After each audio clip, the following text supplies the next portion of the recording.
Welcome at the first Candidates 20 bot edition, where the bots of the real Candidates players battle it out for the one and only spot to challenge Liren for the World Championship for next year.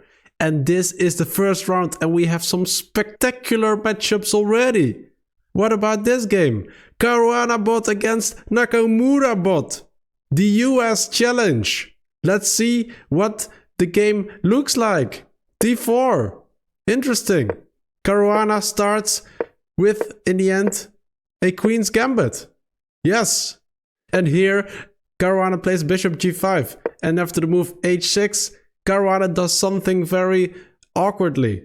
He takes the knight. Well, normally in these kind of positions, you would like to get your bishop back and keep your dark squared bishop, because this is one of the most important pieces in these kind of positions. But he trades off the knight. Hikaru takes back, of course, and now Caruana strikes in the center with e4.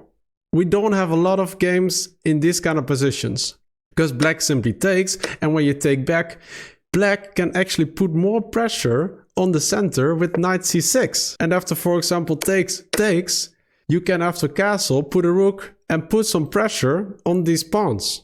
But that's not what Nakamura decided to do and decided to castle, leaving the opportunity where it is. After queen d2, maybe he's going to castle long. Let's see. Hikaru develops, so does white, attacking the knight. Caruana defends it once more. And in this position, Caruana decided to castle short, but instead h4 would have been a good move. Because after h4 and move like rook e8, you can castle long and set up an attack. For example, with your pawns at some point. But that's not what Caruana did. Castled short, brought in the rook in this position. Now Hikaru bot plays bishop to a4. Not very well, because you can basically kick away the bishop with the move b3. And if the bishop goes back, well, now you bring in the other knight. And white has a very good center with active pieces. The pawns over here, the queen is active, and black is quite passive. Look at these pieces. After knight takes, Hikaru bot takes back, but now bishop b4 is a big mistake, because Hikaru should have seen what's actually happening now. Because there's a big threat on the board. King h8 would have been the best move here.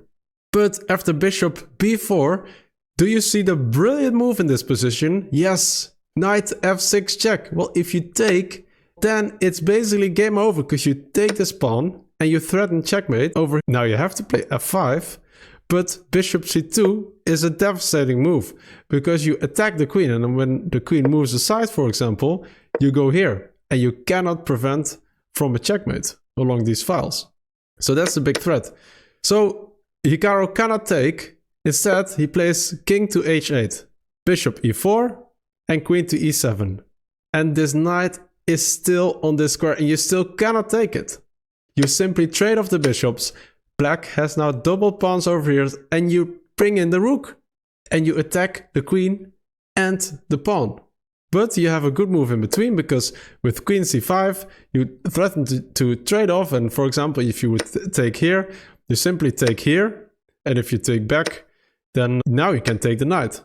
So Caruana played queen takes, and when the bishop takes, now this knight is definitely attacked. So you bring it back and you attack the bishop. But there's not a lot of good squares for the bishop. It cannot go here, it cannot go here, it cannot go here. So Nakamura bot decides to go back. But now you simply attack it. And after bishop a5, you bring in the pawn. You have no squares left. You will lose this bishop. And that's also what happened. Because when the rook goes here, you protect your rook. Rooks are being, well, the only square left is e1, but then the king will simply take it. And after rook b8, you simply move your pawn forward. But yeah, sooner or later, you will just win the bishop. And this is a winning position. And in this position, white resigned, because there's a knight extra on the board. So interesting first game of this Candidates tournament. Then the second match of this bot, Candidates 2024, is between Abasov bot and Nepo bot. Let's see what happens. Abasov bot with the white pieces plays the move e4. And yeah, here we could have gone into a French with the move e5, but that's not what happened. Instead, after knight f6, we moved into a Pragg kind of line. And here Abasov played the aggressive move f4. Bishop g7 and knight to f3. There's castles. Okay. White is very good in this position already, but let's see if Abasov bot can capitalize on this. Okay, countering the center with c5, d takes c5, and now there's an open file over here for both players. And after castles, let's see what happens. Knight to c6, e5. Now Abasov bot tries to exploit his strong center and make some progress. But after knight to d5, Abasov makes a mistake with knight to g5. Better would have been to just develop, for example, bishop to d2. But here, and that's often said, don't make two moves with the same piece in the opening, and that's what Abasov did anyway. And after knight to g5, well, Nepo decided to take here, but now you have a very weak double pawns here. Also against this pawn on c5, you know, there's not a lot of room to maneuver anyway. So Nepo decides to kick away the knight, and the knight goes into the center of the board on e4. b6, opening this diagonal for the bishop. That's a good diagonal for that bishop. Queen f3. Watch out, because this bishop already was planning on going to this diagonal. Bishop b7. Rook d1. Not the best move in the position, but okay. Not the worst move either. But bishop to c4 is not a good move. He loses his advantage in this position. Why? Well, we'll find out. Because after knight to a5 and rook to d5, here Nepo plays rook to e8, attacking this bishop twice. You take, and now you take the rook, queen takes back, and now look, this queen is quite active on this diagonal, and this knight is a bit weak, right? So it has to move, and Abasov decided to go to f2. But Black solved his issues. His knight is on the rim, but not too bad, because here's a nice square, and it also can have some future here. The bishop is still being blocked by the pawn, but Black can open up at some point, and also this rook will already quite soon enter the game, while White has still to develop his bishop. And this knight is not too great either. After rook e8, queen e2. Now the queen joins the party, and this is a weak square. So Nepo tries to target the weak points, and also a2 is weak, and this rook is also tied to this pawn. Queen to d3, preventing the rook to come in on this file, very important. And the knight comes in, now attacking this bishop, and you would likely trade at some point. The bishop goes back for that reason, and now king to h7, h5. And here Nepo wants to prevent the pawn from progressing even further. Knight to e4. Queen to d5, attacking this weak pawn, so you have to defend it in a way. For example, with rook f8, that's a good move. Queen goes back, and here Nepo wants to challenge this strong pawn. Takes, but this file open up. But watch out, this queen is still protecting this square. For now. Queen d5 is a good move. You give away protection of this pawn, but your queen is active as well. And here's a great tactic. The best move would have been rook to f7, defending this row. But instead, Nepo decided to take on c2. And you might think, well, this knight is hanging. It is, but there's a really good sequence here for Black. But White has one move to prevent from losing. So after queen takes, there is this brilliant move, rook to e8. Why? Well, you take advantage of the weak king on the back rank. And also this bishop, which is only protected by the rook, but already being attacked by the queen. So when the knight moves, because it's attacked twice, for example, if it would go to g3, there's a check here. And if the king comes forward, well, you simply take the bishop. And with a pawn extra for Black on this side of the board, Black is better and technically winning. So the knight has to go to a different square. But what is the right square? There is a brilliant move on the board. Second game, second brilliancy. Knight to g5. Why is this such a good move? Black took the knight and you take it back. And this is the reason why this worked, because now this bishop is trapped, right? So it's being attacked by the pawn and it cannot escape. So that's why knight g5 was such a good move. Now you slide in the rook, the king goes forward, and you take the pawn. Take it back, and now there's an exchange of the bishops. And this, in the end, will peter out in a draw, although there's a pawn more for black. With the 2 queens on the board, this is just a technical draw, and that's also how the game ended in the end. Then game 3, Firouzja bot against Pragg bot. Let's see what happens. d4, another d4 game. And after some moves, we enter the Catalan position. Okay, that's interesting. Takes on c4. And now the bishop comes in, and now it's very common to go back over here. This is also a good move, protecting the bishop. And now you simply kick away the bishop. That's at least what Firouzja did. And the bishop goes back to the square where it belonged, or was destined to go to. Queen to a4, and now you will win back this pawn. You put in between the bishop, and you will win pawn. And this bishop will go to this diagonal, challenging this bishop. That's the thought and the idea behind this opening. Pragg has something aggressive in mind. b5, attacking the queen. And the queen has to respond, of course. So the queen goes back to d3 and bishop to c6. Like I said, this bishop wants to be on the white diagonal, challenging the other bishop over here. Castles, castles.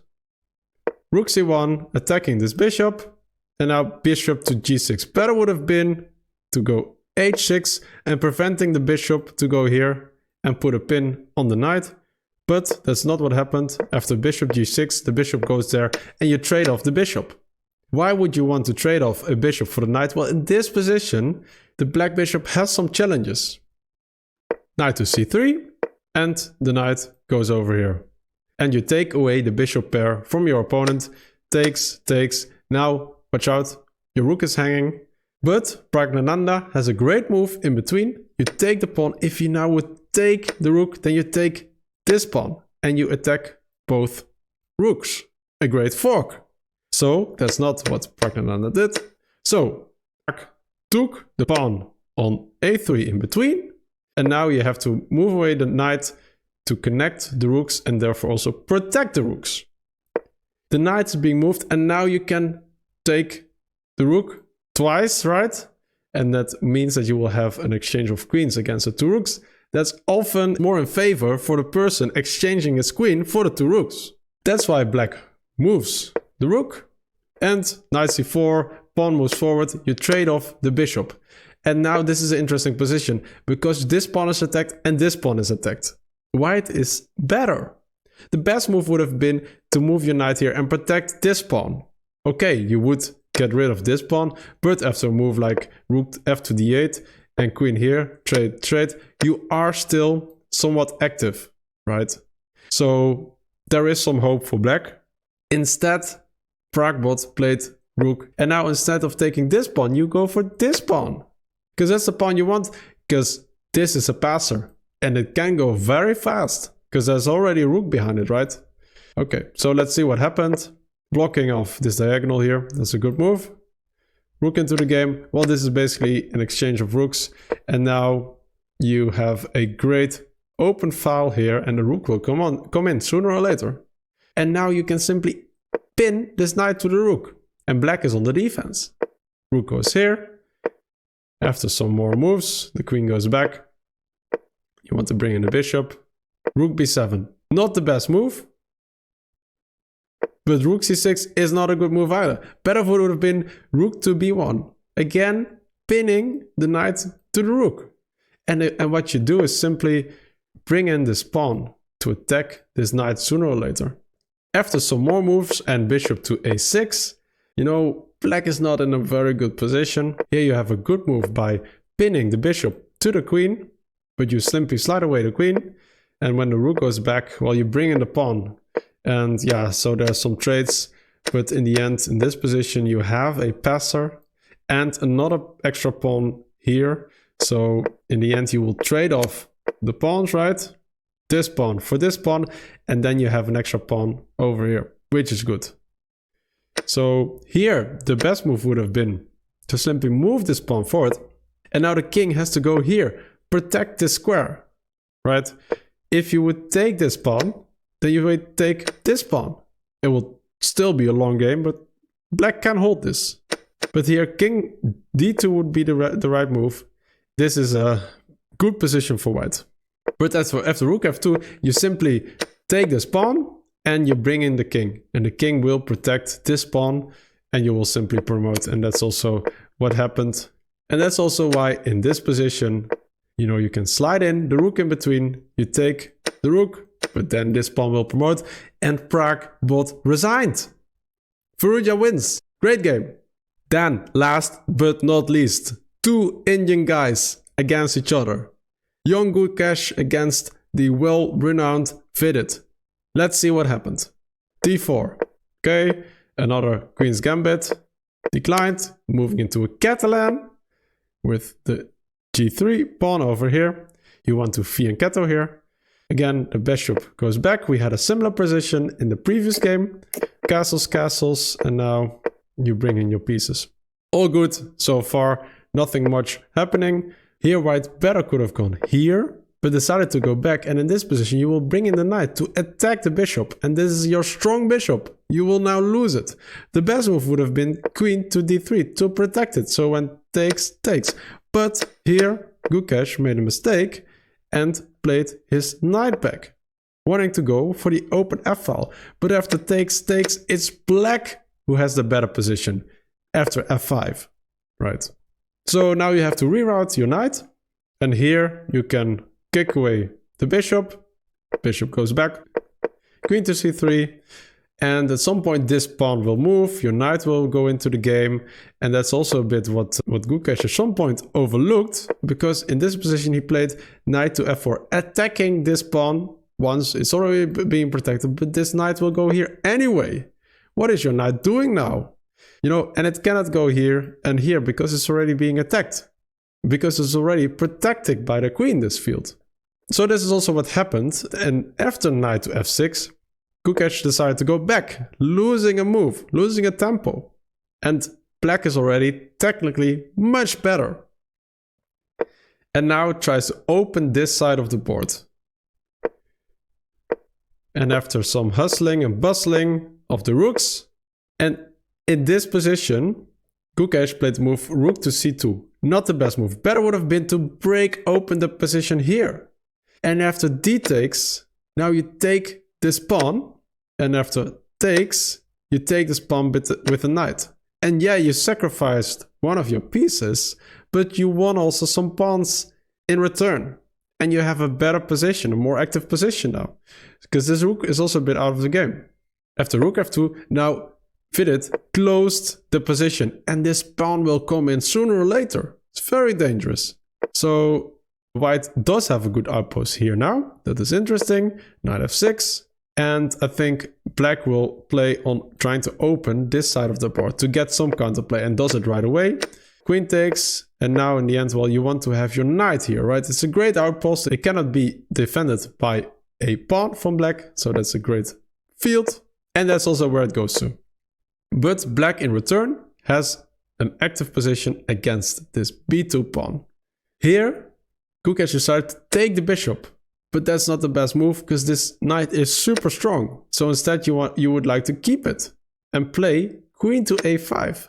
And yes, this is a pin, but if takes here, then this bishop is hanging because it's not being protected. So that's what Gukesh should have played. Instead took the bishop and now has lost his strong knight. And this pawn will fall sooner or later, but he decides to defend it. Now the pieces come in and takes. You know, basically an exchange of pawns. And you see that white is already a bit active, but the bishop is not doing nothing. The rook is doing nothing. This knight perhaps has a future through this field, but let's see. After the exchange of rooks, you try to bring in the rook into the game, and now you exchange this bishop for the last active piece of white. So it takes, and look how this bishop cannot go anywhere, not even in the future. It's completely boxed in. So you have an active position. You attack this pawn, yeah, and now you can simply gobble up this pawn, right? But instead, Vidit decided to give a check first, and when takes, the knight comes in, and now this pawn is also hanging, right? Takes. Look at this position for white. Horrible. Here you could simply take the bishop, but Vidit decides to just leave it and win the pawn on the side of the board. And in this position, Gukesh resigned. Vidit won a great game. So this is the first round. That brings us to the standings of round 1. Caruana, Firouzja and Vidit all on 1 point. Nepo and Abasov drew their game. So an interesting start of the Candidates Pot Edition 2024. Stay tuned for round number 2.